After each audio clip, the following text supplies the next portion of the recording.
அகில இந்திய மகளிர் காங்கிரஸ் என்பது அன்னை இந்திரா காந்தி அவர்களின் கனவு. 1983 செப்டம்பர் 15 மும்பையில் நடந்த ஏஐசிசி செஷனில் அன்னை இந்திரா காந்தி அவர்கள் 1952 இருந்து உமன் செல்லாக இருந்த மகளிர் அமைப்பை மகளிர்கள் எல்லாம் போய் அன்னையிடம் முறையிடுகின்றார்.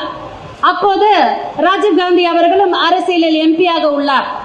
முறையிடும் போது எங்களுக்கெல்லாம் நிறைய குறைகள் இருக்கு, எங்களெல்லாம் ஒரு செல்லாவே வச்சிட்டு இருக்கீங்க, எங்களுக்கு ஒரு முன்னுரிமை கிடைப்பதில்லை என்பது அவர்களின் கோரிக்கையாக இருந்த போது அன்னை இந்திரா காந்தி அவர்களும் ராஜீவ் காந்திஜி அவர்களும் சேர்ந்து உருவாக்கியதுதான் முன்னணி அமைப்பு, ஃப்ராண்டல் ஆர்கனைசேஷன் எனப்படக்கூடிய அகில இந்திய மகளிர் Congress. From Women's Cell to the All India Mahila Congress became All India Mahila Congress in 1983 September 15.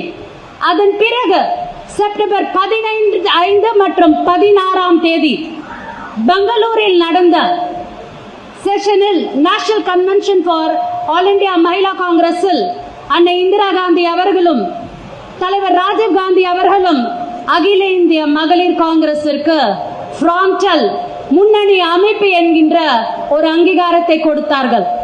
அதில் மார்கரெட் ஆல்வா அவர்களும் உண்டு. தற்போது நமது இன்சார்ஜாக இருக்கக்கூடிய நிவேதா ஆல்வா அவர்களின் அன்னையார். இப்படி காங்கிரசிற்கும் இந்திராவிற்கும் நிறைய ஒற்றுமை இருந்தாலும் அகில இந்திய மகளிர் காங்கிரசிற்கும் அன்னை இந்திரா அவர்களுக்கும் ஒரு எமோஷனல் அட்டாச்மெண்ட் உண்டு.